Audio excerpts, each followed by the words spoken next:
Et donc, encore une fois, merci d'être venu.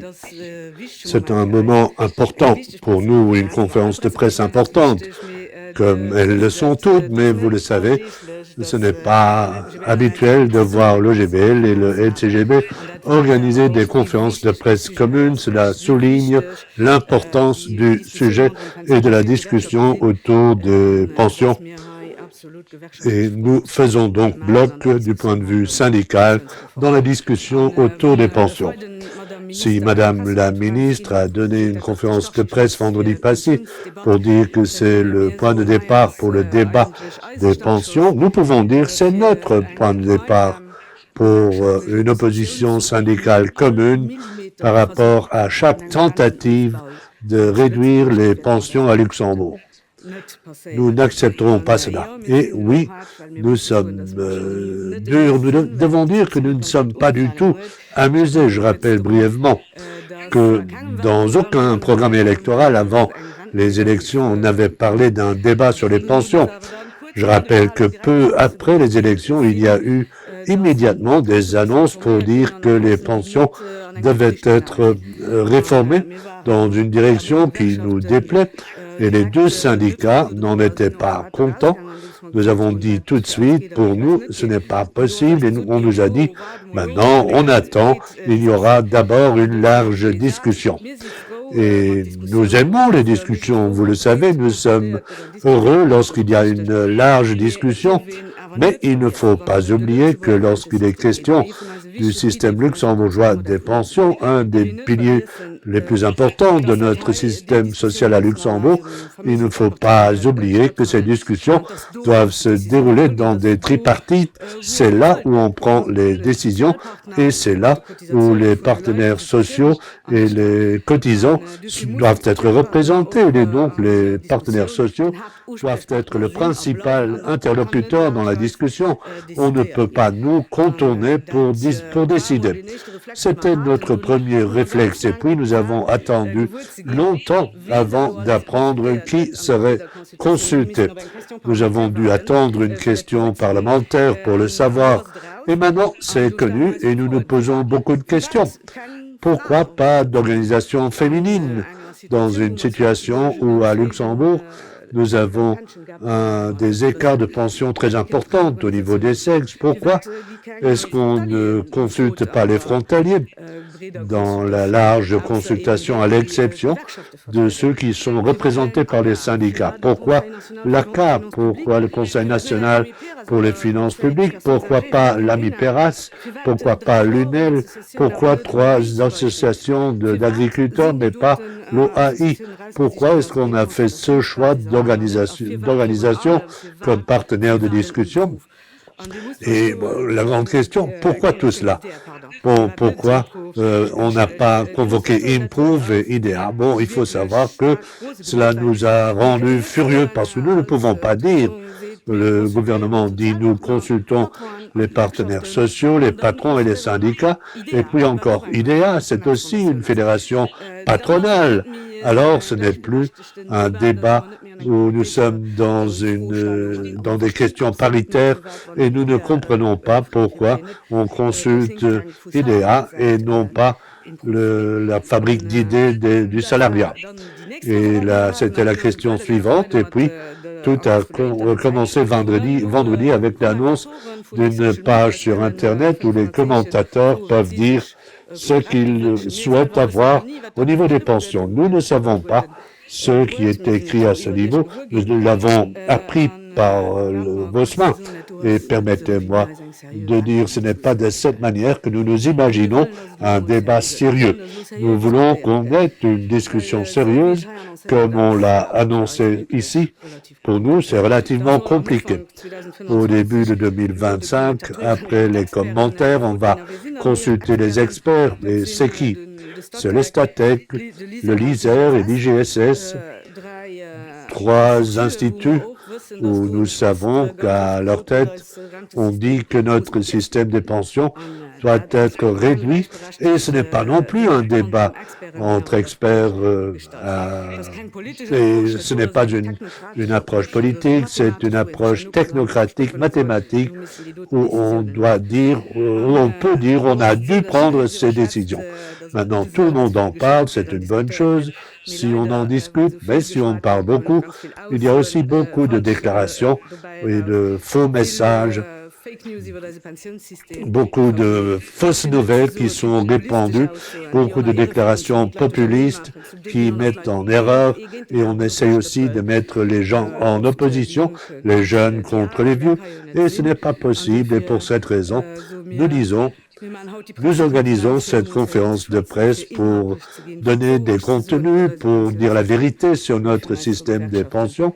C'est la raison pour laquelle nos deux syndicats, avec la Chambre des salariés, nous avons fait une analyse avec une note épaisse qu'on ne peut pas résumer dans 500 signes. Nous avons fait des copies et nous avons aussi réalisé un résumé avec les conclusions les plus importantes et nous avons aussi une présentation PowerPoint qui sera présentée. Patrick Doury et moi-même, nous allons faire une courte introduction et Sylvain Hoffman va parler du contenu de notre prise de position et vous dire ce qui est important pour nous. C'est une note qui s'attaque à la substance du sujet, qui décrit le système que nous avons et qui souligne nos revendications avec des chiffres pour améliorer et pérenniser notre système. C'est pour cette raison que nous avons choisi pour le titre « Renforcer la pension légale pour tous » pour vous dire qu'une des déclarations les plus populistes qui tournent autour de nos pensions, ce sont les énormes pensions que nous aurions à Luxembourg. Et en fait, on nous dit, oui, mais la pauvreté de vieillesse est faible, comme si c'était un argument de réduire les pensions. Mais nous demandons à quel point est-ce qu'on devrait avoir une menace pour la pauvreté de vieillesse qui a doublé au cours des 10 dernières années. Et ce n'est pas un bon signe pour notre pays. La moyenne d'une personne qui a travaillé toute sa vie à Luxembourg est de 3 600 €. Globalement, la moyenne est de 2 400 €, frontaliers compris. Donc, nous n'avons pas des retraités riches et nous n'avons pas de personnes qui boivent le champagne sur leur yacht, mais nous sommes confrontés à des personnes qui ne peuvent guère payer leur chambre dans une maison de vieillesse et nous disons donc qu'il nous faut une amélioration de notre système, certainement pas une détérioration. Jusqu'en 2012, nous avions un système pendant plus de 100 ans qui s'est constamment amélioré grâce à l'engagement des syndicats qui ont toujours veillé à ce qu'il y ait des améliorations.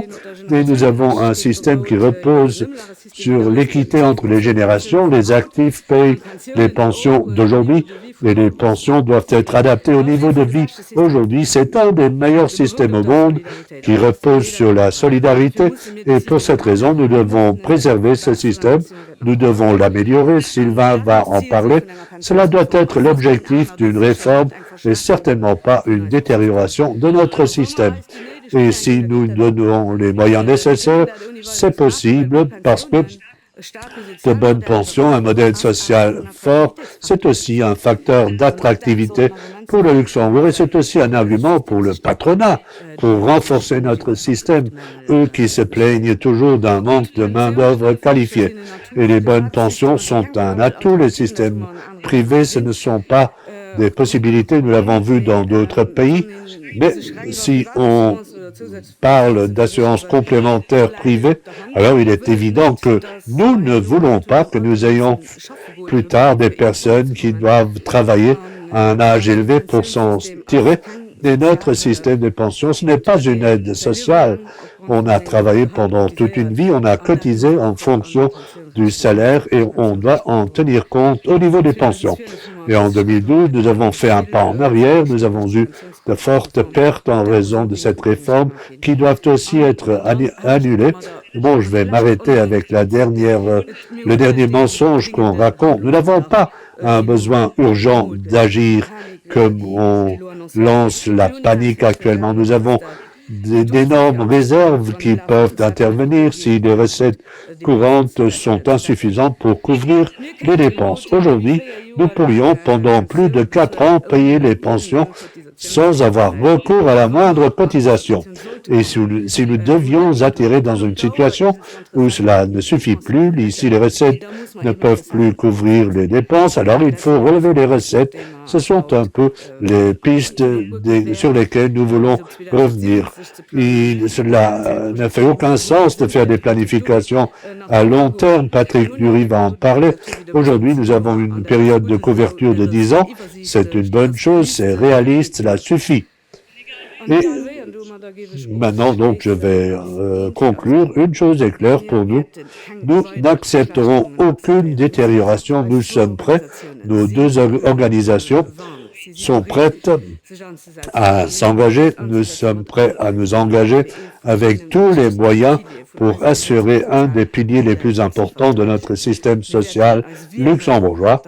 Nous allons faire en sorte qu'il n'y ait aucune détérioration de notre pilier le plus important de notre modèle social. Nous sommes prêts et je vais tout de suite donner la parole à Patrick Dury. Mais au début, j'avais oublié de présenter les gens. Le GBL, Pete Parr, Carlos Pereira et moi-même, Sylvain Hoffman, directeur de la Chambre des salariés, va présenter le dossier. Pour le LCGB, c'est Cynthia Santos, Christophe Knebler et Patrick Dury. Et je dois dire aussi, lorsque vous avez des questions, et si nous allumons le micro ici, bon, il faut vraiment aussi utiliser le micro en raison de la traduction. Bon, merci beaucoup, Nora. Je voudrais commencer par dire que c'est extrêmement important que les deux syndicats coopèrent dans ce dossier dans l'intérêt de tous les salariés. En raison des discussions que nous avons eues au Conseil économique et social, c'est important pour moi de faire une rétrospective sur les différents avis et sur les projections qui ont été faites par le passé et où ils se sont largement trompés. On commence avec un rapport BIT, le premier de 1971, où on fait une comparaison entre les employés privés et la Chambre des salariés et des ouvriers. Puis nous avons un avis du Conseil économique de 77, où on a aussi parlé du régime unique. Mais ce qui est intéressant dans cet avis, c'est qu'on a fait des projections pour 2000, où on prédisait un recul de la population luxembourgeoise dans ce pays. Cela n'a pas été le cas et les concitoyens étrangers et les frontaliers étaient aussi considérés. Puis, il y a un rapport de mai 83 qui a été marqué par la crise du début des années 80 et je ne prends que deux éléments de cet avis. Le coefficient de charge, c'est-à-dire la relation entre les retraités et les salariés actifs pour 2020. En réalité, il était de 50% meilleur que prévu dans cet avis. La prime de répartition pure que nous avions à l'époque, autour de 2020, a en fait été sous-estimée de 40%. Si on prend ces valeurs, la réalité était de 40 et 50% meilleure que ce qu'on avait prédit. Et puis, nous avons encore un avis du Conseil économique et social du 26 juin 83. Et ce qui est remarquable à ce niveau, c'est que on a fait une projection pour 2020 où le nombre d'assurés dans la caisse de pension a été sous-estimé de 80%. En réalité, nous avions 461 000 salariés et assurés et la projection a parlé de 256 000. Ceci pour vous dire ce que cela veut dire. Et puis, dans les années 90, nous avons reçu des calculs de la IGSS et là, j'ai pris une valeur pour vous montrer que pour l'année 2019, on avait prédit une réserve de 1,56 fois les dépenses annuelles. En réalité, nous sommes arrivés à 4,8 fois, donc 3 fois plus que ce qui avait été prédit à l'époque. Et de toute façon, nous constatons que 5 décennies après ces prévisions, notre système des pensions est toujours en train d'augmenter les réserves et pas un seul de ces murs ne s'est présenté. Donc toutes ces projections ont créé beaucoup de brouillard. Tous les pronostics, toutes les projections, toutes les prévisions se sont trompées. Dès lors, dans le cadre de notre système de pension, nous devons utiliser le bilan technique réalisé tous les 10 ans par l'IGSS pour préparer les décisions, pour assurer le système et suivre l'évolution régulièrement. Par exemple, le dépassement de la prime de répartition devrait être un clignotant pour voir comment nous pouvons augmenter les recettes. Une série de remarques générales des syndicats et du LCGB pour aborder le problème. Le dossier plutôt. Notre système repose sur le système de la solidarité. Nous avons une redistribution des cotisations des salariés actifs pour financer les pensions.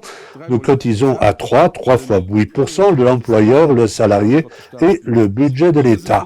Ce fonctionnement a permis de construire le meilleur système de pensions que nous avons en comparaison avec les pays voisins. Nous avons des réserves substantielles, 25 milliards, et comme on vient de le dire, on pourrait payer presque pendant 5 ans les pensions sans encaisser de cotisations. Donc, notre réserve actuelle est beaucoup plus élevée que la réserve légale de 1,5%. Le système des rentes a aussi permis, en 2023, par exemple, de payer plus de 300 millions de la CNAP pour des prestations qui ne font pas partie du commerce de la CNAP, 8% des dépenses sans lesquelles, à ce moment-là, où la prime de répartition aurait pu être dépassée. Bon, les frais du reclassement sont aussi financés, les frais de pré-retraite et aussi la rémunération des fonctionnaires de l'État qui sont aussi payés par la CNAP. Et tout cela devrait être payé par le budget de l'État. Notre système des pensions crée aussi une justice sociale. Nous avons des forfaits majoritaires où on considère la durée de cotisation. Nous avons la majoration proportionnelle où on considère ce qui a été cotisé. Là, on applique le système de la prestation. Donc, la pension est en relation avec la période de cotisation. Nous avons convergence entre le secteur privé et public, mais nous n'avons pas de plafond dans la fonction publique. Et il y a donc quand même un fossé entre le secteur privé et la fonction publique aussi, parce que en raison du dynamisme, le salaire final est atteint plus tôt dans le secteur public. Le risque est réparti parce que tous les acteurs figurent dans une société solidaire et aussi entre les générations. Notre système garantit l'assurance contre la vieillesse, la pauvreté de vieillesse avec le principe de la pension minimale, avec l'adaptation des pensions, avec l'ajustement. Nous sommes solidaires. C'est un système qui repose sur la solidarité parce que nous cotisons tous et c'est un système juste parce que le calcul des pensions repose sur la durée de cotisation et la recette salariale pendant toute la durée d'une vie professionnelle. Nous abordons ce dossier en tant que syndicalistes. Nous voulons préparer notre système pour les défis d'avenir, le renforcer de manière à garder une grande solidarité pour que une vie décente reste une priorité alors qu'on arrive à un certain âge. Les syndicats sont conscients des défis, mais nous ne sommes pas prêts.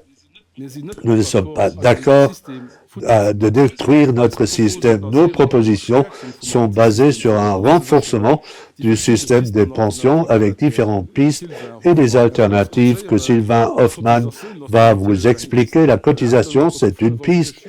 Un âge d'entrée à la pension de 65 ans n'est pas à disposition. Nous voyons tout au plus, avec tous les partenaires sociaux, la possibilité de donner aux salariés la possibilité de travailler volontairement plus longtemps pour se rapprocher des 65 ans. Vous savez que chez nous, on peut aussi, sous certaines conditions, prendre la retraite avant l'âge de 65 ans.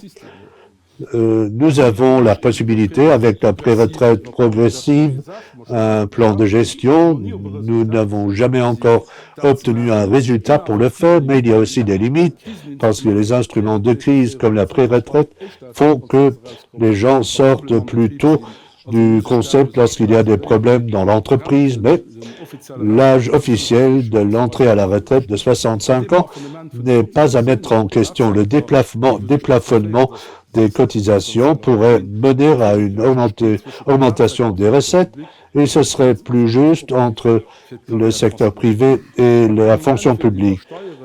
Et alors, donc, on pourrait prévoir aussi une nouvelle contribution sociale solidarité pour générer de nouvelles recettes, je le dis, parce que Sylvain va vous l'expliquer dans le détail. Ce qui est juste, c'est qu'il faut soulager le facteur travail et non pas augmenter le prix du travail avec l'augmentation des cotisations. Il y a d'autres pistes où on pourrait utiliser de bénéfices ou d'autres éléments pour renforcer le système.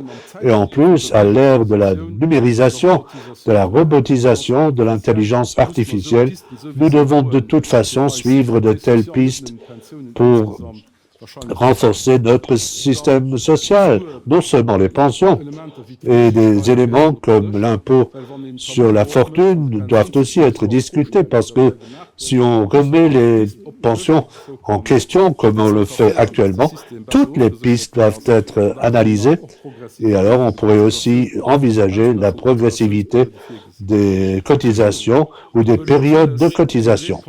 Le gouvernement veut organiser une large discussion. Nous trouvons que c'est bon pour que tout le monde puisse fournir sa contribution pour assurer le système, donc pour avoir une meilleure assurance contre la pauvreté de vieillesse, mais nous sommes confrontés à d'autres approches qui remettent en question la solidarité.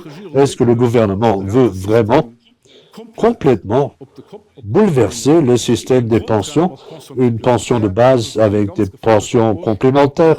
C'est une approche dangereuse. Vous connaissez la Riester-Rente en Allemagne. Lorsque nous avons eu la crise de la sidérurgie, on a supprimé la pension complémentaire et à l'avenir, lorsqu'il y a des problèmes, on commence tout de suite à discuter d'une pension complémentaire. Diminuer le plafond cotisable, c'est une des pistes dont le patronat parle pour avoir une plus grande acceptation pour l'ensemble du système. En fait, ils veulent seulement cotiser moins. La formule, baisser la formule à l'avenir, ce sont des propositions que le patronat et la ministre ont déjà faites, mais les conséquences d'une telle action, le niveau des pensions diminue, la pauvreté de vieillesse augmente et il suffit de penser au coût des chambres dans une maison de vieillesse. On ne peut plus compter sur le système, le principe de la performance et si les gens partent à la retraite, ce système ne compte plus.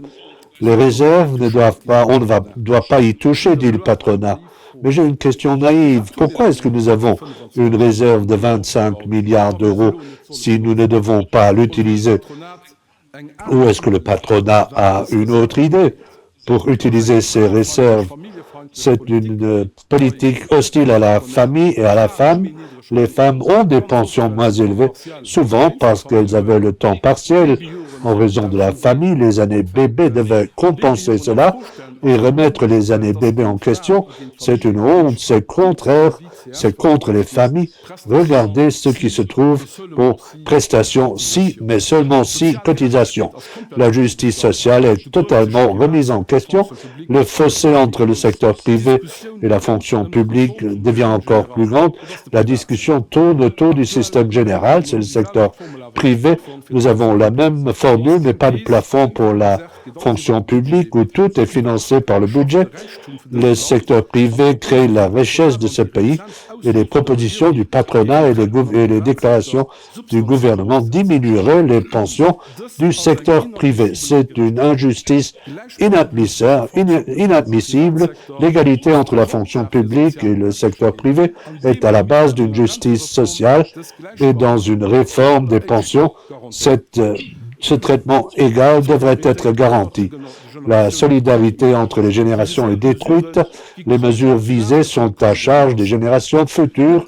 La non-reconnaissance des années d'études, le système des pensions, aux yeux du patronat et du gouvernement, devrait être assuré par une détérioration des prestations pour les générations futures. Réduire les pensions de 30 à 40%, cela voudrait dire qu'à l'avenir, les cotisations auront moins de valeur. Cela mène certainement à un conflit entre générations et c'est une bonne chose d'impliquer les jeunes dans la discussion. Une approche mathématique, c'est une arithmétique électorale.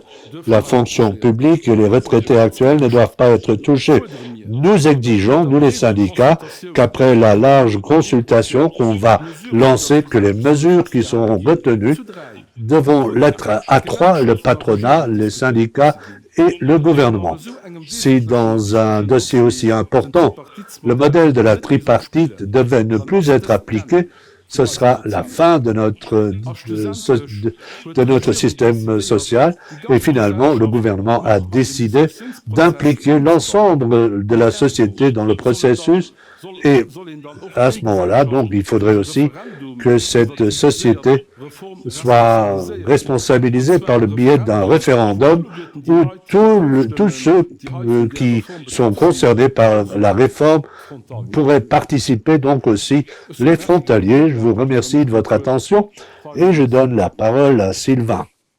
Bon, moi je vais tout de suite parler du contenu et aussi faire une remarque de principe ou des remarques de principe. Tout a déjà été dit, mais il y a un ou deux points pour les régimes privés qui reposent sur la capitalisation. Ce n'est pas une solution pour le vieillissement démographique.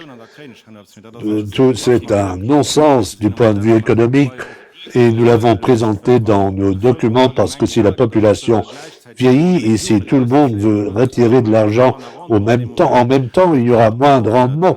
Donc cela ne fonctionne pas et l'avantage qu'on pourrait obtenir, en vérité, il n'existe pas du point de vue macroéconomique et de toute façon, les prestations qui en sortent sont exposées à un grand risque et nous nous en sommes occupés dans une annexe, la Riester-Rente pour exemple.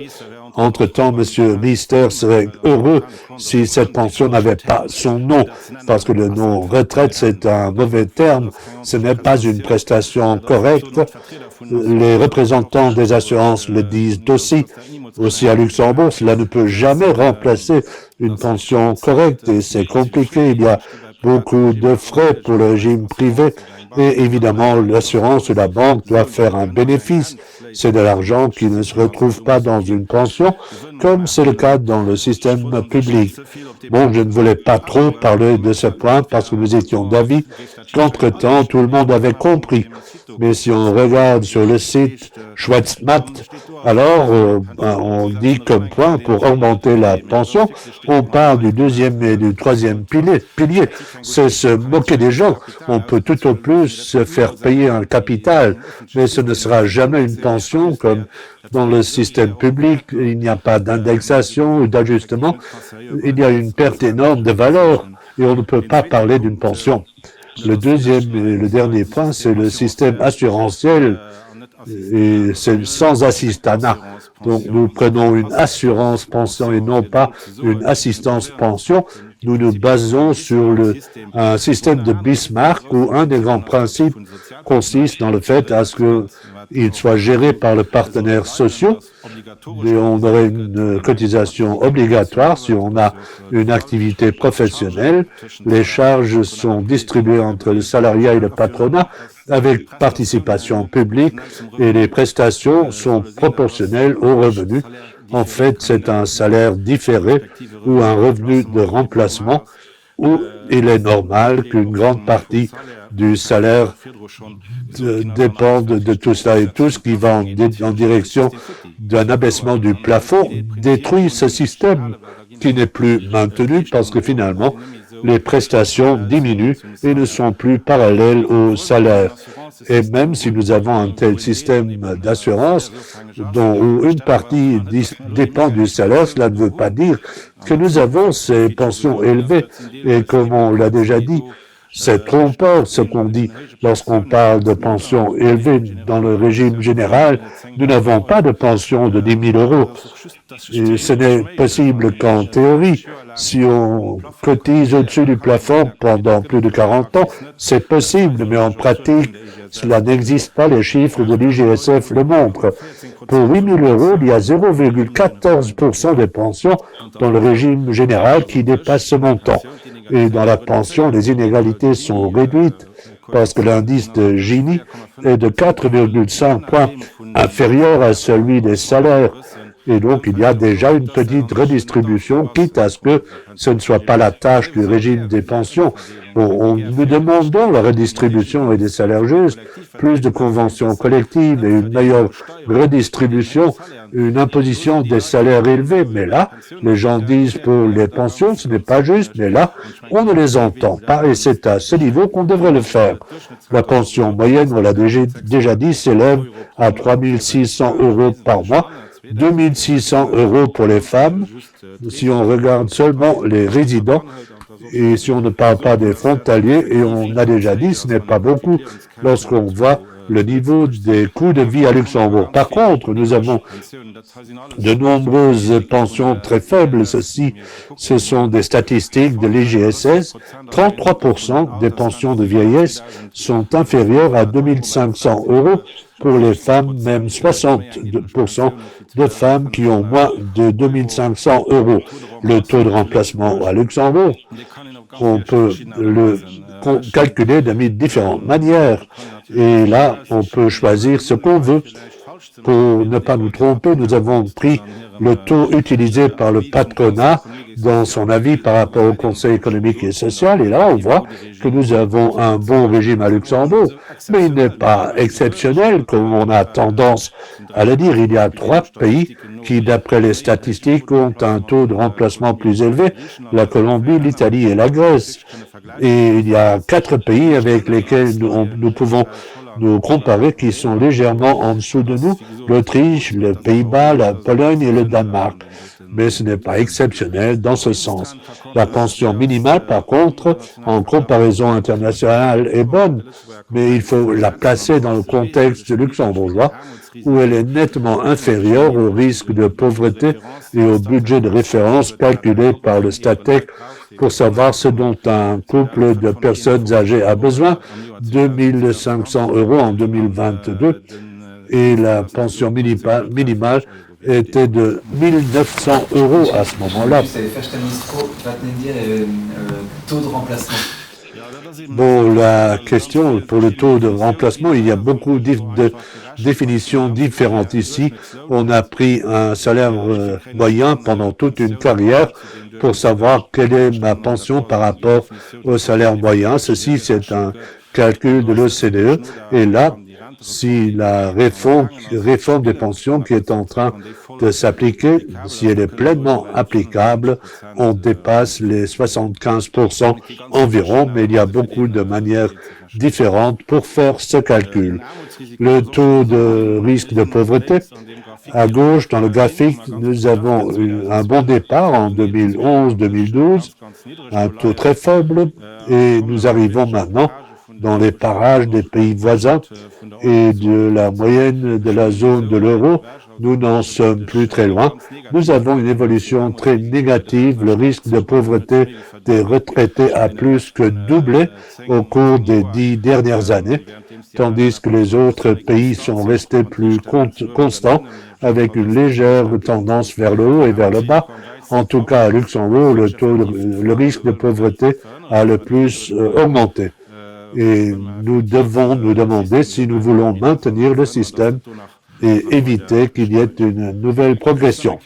Nous revenons brièvement sur la réforme de 2012 parce que c'est aussi une de nos revendications essentielles avec un lien avec la réforme de 2012. C'était déjà une grande détérioration du régime, surtout si on regarde dans la durée. Pour les pensions qu'on finit par calculer, nous avons deux éléments, des forfaits et une part proportionnelle. Le forfait dépend de la durée de pension et la part proportionnelle dépend du salaire. Et cette réforme a retenu que la partie proportionnelle diminue lentement jusqu'en 2052 et le forfait augmente lentement, mais cela ne peut pas compenser et il y a donc des détériorations sur la partie proportionnelle et la réforme qui a changé a fait qu'en 2052, les pensions seront nettement inférieures à celles de 2012. C'est seulement pour les nouvelles pensions qu'on va recevoir plus tard.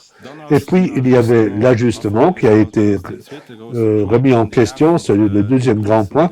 Si les dépenses courantes dépassent les recettes courantes, alors l'ajustement serait encore dû pour moitié. L'ajustement, c'est ce qui adapte les pensions à l'évolution des salaires tous les ans. Ce n'est pas comparable avec l'index. Et actuellement, il est prévu que ce serait possible que les dépenses dépassent les recettes en 2027 et à ce moment-là, l'ajustement serait automatiquement mis en question, même si nous avons des réserves énormes qu'on pourrait utiliser et il faut tout faire pour éviter qu'on remette en question l'ajustement. Puis l'allocation de fin d'année que les retraités reçoivent fin décembre, 960 € pour une carrière complète, elle serait supprimée si les cotisations augmentent. C'est possible qu'on doive les relever. Mais alors, automatiquement, l'allocation de fin d'année serait supprimée. Ce serait totalement non social parce que les 960 € sont beaucoup plus importants pour les gens qui ont une petite pension. Et un dernier point, c'est aussi une forte détérioration, mais on n'en parle pas assez dans le débat, c'est l'année du départ en retraite où on calcule la pension sur le niveau des salaires du moment. Mais depuis 2012, on prend un facteur qui va en arrière pour 4 ans. Auparavant, c'était 2 ans et dans ces 2 ans, les salaires ont augmenté 1% par année. Donc, le point de départ de la pension est de 2% moins élevé qu'en 2012. Voici, pour vous montrer, pour la formule des pensions, ce que cela va faire. La partie forfaitaire augmente lentement, mais la partie proportionnelle diminue. Donc, une personne qui, en 2052, prend la retraite va perdre 13% comparé à la même personne qui serait partie à la retraite en 2012. C'est une nette détérioration. Ici, j'ai pris un montant théorique pour les grands montants. Bon, c'est un calcul théorique, mais en pratique, ces pensions élevées n'existent pas. Si on les avait, il y aurait aussi une perte, mais en moyenne, 13%, c'est une détérioration essentielle. Et si on prend la pension en 2052, donc les jeunes d'aujourd'hui sont pleinement concernés. Apparemment, on a fait cette réforme pour les jeunes, mais ici, on voit quel en est le résultat en fin de compte. Puis l'ajustement qui est remis en question, c'est aussi très critique. Si au cours des 20 dernières années, on n'avait pas eu de pension, qu'est-ce qui se serait passé? Et on voit ce qu'on risque de voir dans les 25 années à venir. En haut, vous avez l'évolution du salaire moyen, en dessous, l'évolution de la pension moyenne. C'est parallèle grâce à l'ajustement. Mais si dans les 25 dernières années, on n'avait pas eu d'ajustement, cette pension moyenne ne serait pas de 3 900 €, mais seulement de 3 000 €. Alors, on aurait 900 € par mois en moins. Si on regarde la pension minimale, elle serait de 1 691 €, 550 € en moins. Actuellement, déjà, cela ne suffit pas. C'est seulement pour vous montrer à quel point l'ajustement est important. Et si, bon, à la longue, ça risque de voir que les pensions de rester en arrière, et je peux vous assurer que si on supprime cela, le risque de pauvreté va énormément augmenter. C'est mathématiquement correct. Nous avons fait le calcul.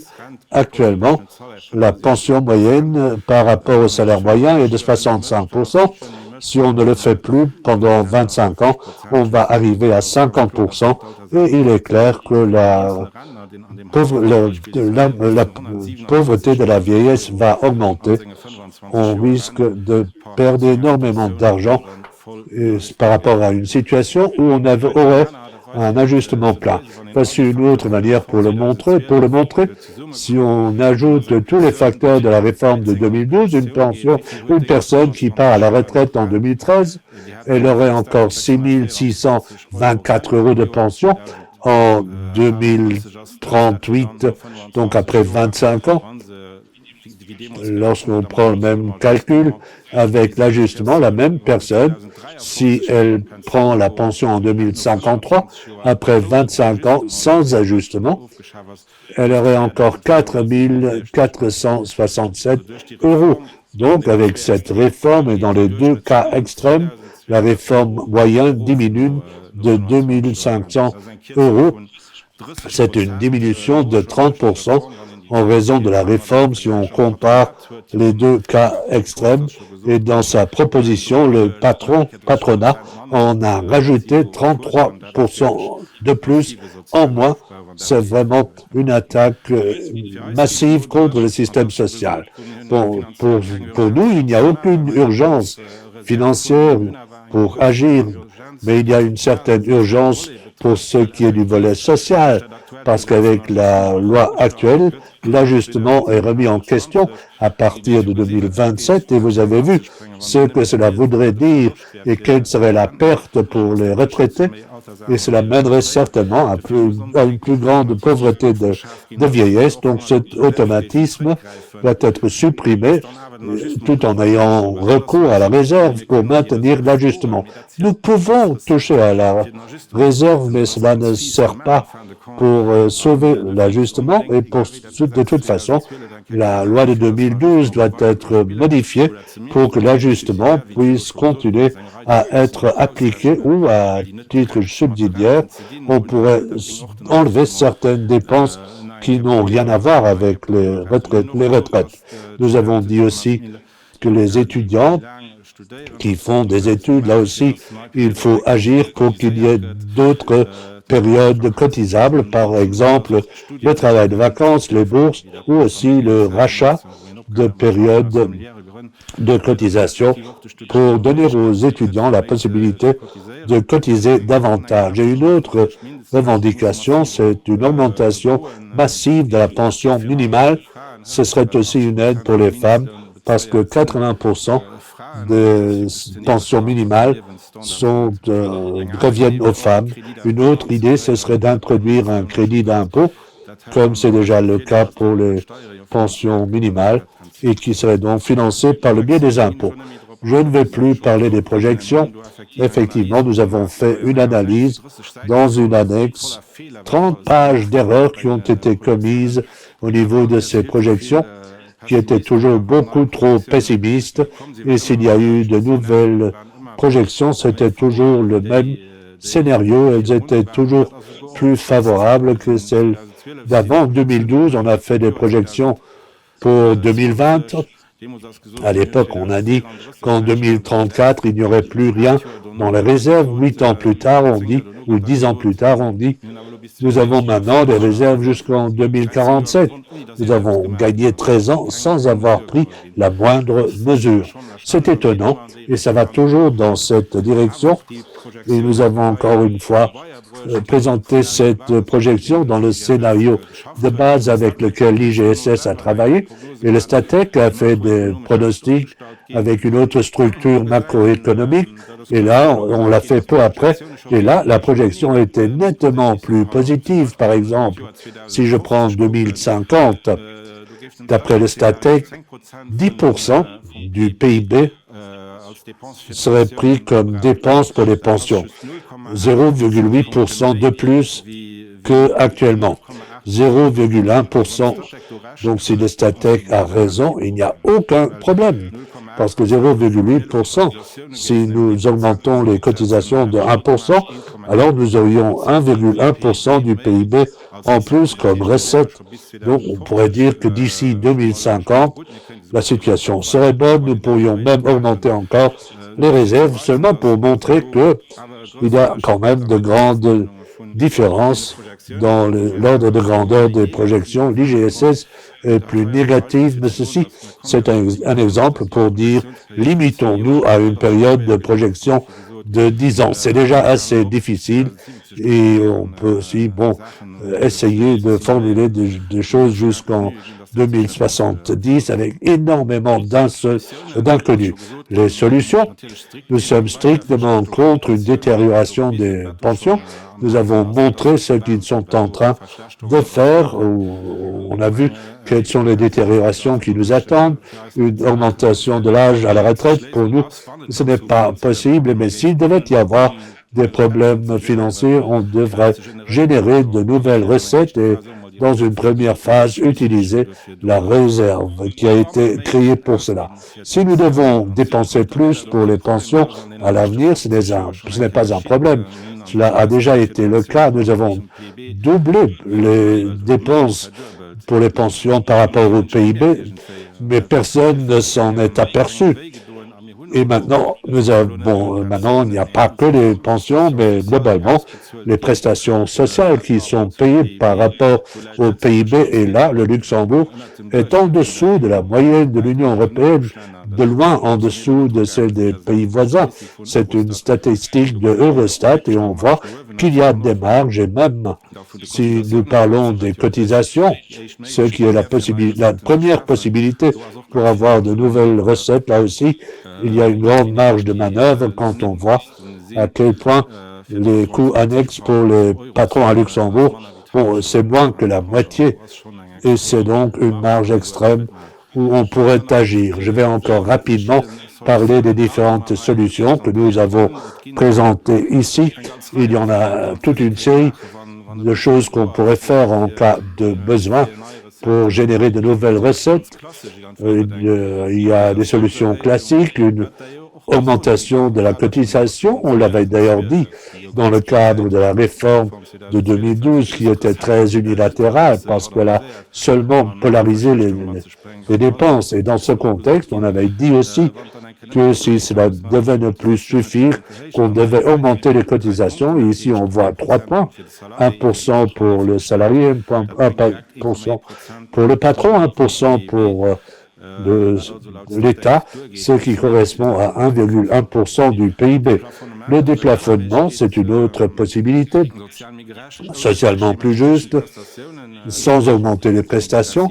On pourrait s'imaginer une formule dégressive pour les prestations, mais si on déplafonne pendant longtemps, cela pourrait aussi atteindre 1% du PIB.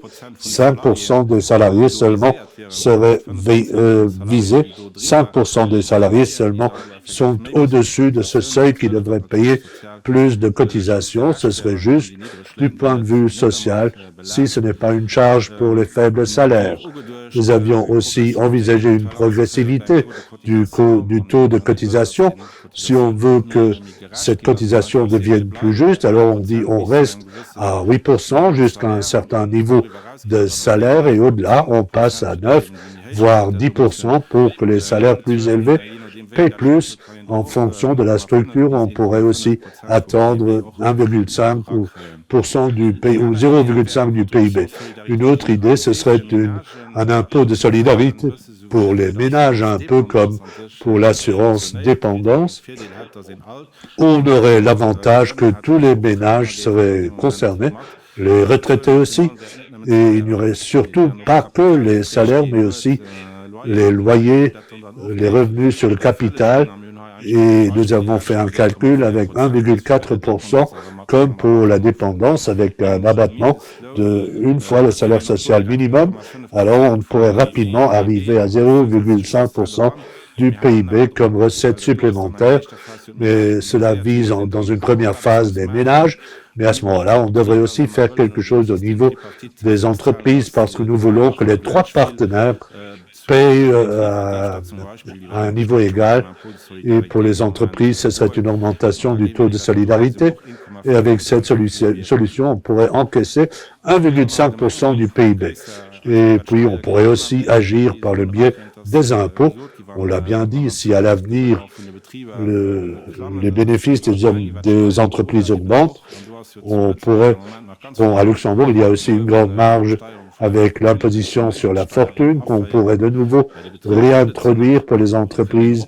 Cela existe encore, on pourrait l'augmenter et le gouvernement actuel a envisagé de baisser cet impôt, mais on devrait faire l'inverse et aussi pour les personnes physiques, les réintroduire et on aurait de cette manière, on aurait créé une nouvelle recette. Voilà en fait tout ce que je voulais dire par rapport à ce document. Pour nous, ce n'est pas une question mathématique, mais une question hautement politique pour savoir si nous voulons continuer à exposer les gens au risque de pauvreté ou si nous pouvons nous donner les moyens pour maintenir le système ou encore pour le développer, surtout là où c'est nécessaire au niveau des pensions minimales. Bon, nous n'avions pas trop promis, nous vous avons présenté des chiffres, des vérités, nous voulions faire le ménage avec les déclarations populistes sur le système des pensions et nous espérons que nous avons pu vous montrer pourquoi nous avons nos positions et nous avons fourni les preuves matérielles à l'appui. Grand merci en tout cas de votre patience, une longue conférence de presse, mais nous restons à votre disposition s'il y a encore des questions et je pense à bientôt.